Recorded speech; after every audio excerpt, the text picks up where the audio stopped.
সবাইকে আমার চ্যানেলে স্বাগতম। আশা করি সবাই ভালো আছেন। তো আজকে আপনাদের সামনে যে নতুন ভিডিওটি নিয়ে এসেছি, এটা হচ্ছে বশীকরণের একটা পরীক্ষিত মঘা চিনি পোড়া মন্ত্র।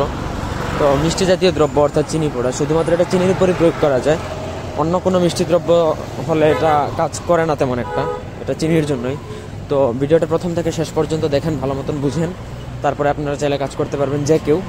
তো মঘা মন্ত্র এটা কিছুটা কুফুরি টাইপের, মুসলিমরা ব্যবহার না করলেই ভালো। তারপরেও যদি আপনি করতে চান করতে পারেন।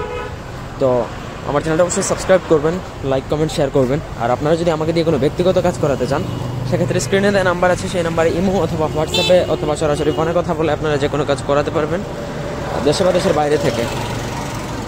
তো প্রথমত দেখে নিই আমরা যে এই মঘা মন্ত্র যেটা, সেটা আমরা প্রথমত দেখে নিব। ওটা হচ্ছে ওং ওং চিনি চিনি চিনি, তারপর জাদি ফলনি ফলনাদ। এখানে যে দুই মানে আপনি যাকে বশীভূত করবেন, আপনার মানে প্রথমত তার নাম, এবং আর সেকেন্ড ফলনারের জায়গায় বলবেন আপনার নাম, লগে চল জাদি ওং শুয়া পুয়া। এটা 36 বার, একবার না দুইবার না, টোটাল 36 বার বা হাতে চিনি নেবেন। শনি বা মঙ্গলবার দিনে আপনার বা হাতে সামান্য চিনি নিয়ে, একটা সমপরিমাণ একটা চিনি নেবেন, নিয়ে সেই চিনির উপর একবার পড়বেন, তারপর একটা ফু দিবেন। এইভাবে 36 বার পরে 36টা ফু।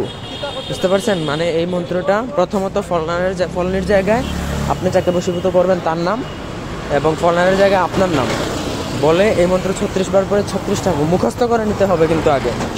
তারপর ফু দেওয়া যখন এইভাবে আপনি 36 বার পরে 36টা ফু দিবেন। ফু দেওয়ার পরে আপনি যাকে বশীভূত করবেন তাকে না জানিয়ে, তার অলক্ষ্যে, মানে সে যাতে না জানে বা সে যাতে বুঝতে না পারে, তার অলক্ষ্যে আপনি এই চিনি পোড়াটা যে কোনো খাদ্যদ্রব্যের মাধ্যমে অথবা যে কোনোভাবে ডিরেক্ট খাওয়াতে পারলে সব থেকে বেস্ট হয়।